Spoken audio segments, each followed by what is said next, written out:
I would like to say a warm embrace to you, all leaders on the African continent in different parts of the world. I'm Robert Manuch Duke. I'm very particular about issues of leadership. I strongly believe that the development of Africa starts with the development of leadership.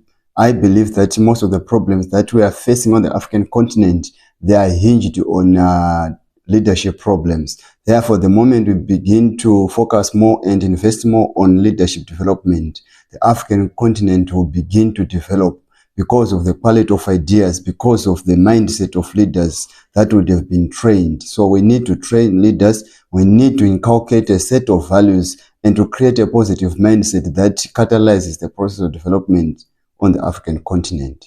So I strongly believe that the development of Africa depends on the development of leadership first. I take leadership development as a starting point in developing the continent of Africa. Therefore, I implore all the leaders to focus more on leadership training, on leadership coaching, to ensure that they get the necessary skills that are needed to catalyze the process of development on the African continent. Today, I want to talk about love in leadership.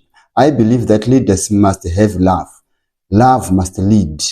Where love is, everything will be done for the greater good of the community, for the greater good of our nations, for the greater good of our colleagues, for the greater good of our team members, for the greater good of everybody in the community, for the greater good of the citizens, for the greater good of the great nation of Africa. And all this depends on love. Love must lead.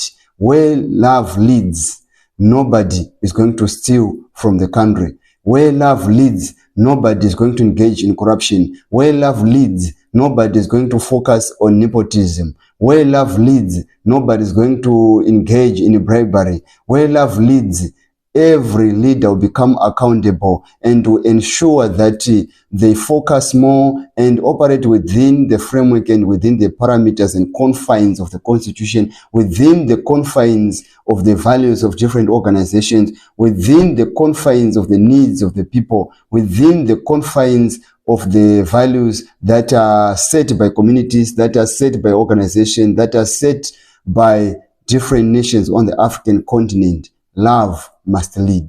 Love must lead and guide our actions. Love must lead and guide the way we interact, the way we make critical decisions as leaders in our organization, in our nations, in our communities. Love must lead. Where love leads, leaders will do things that reflect the will of the people. They will do things that will satiate the needs of the people. Love must lead.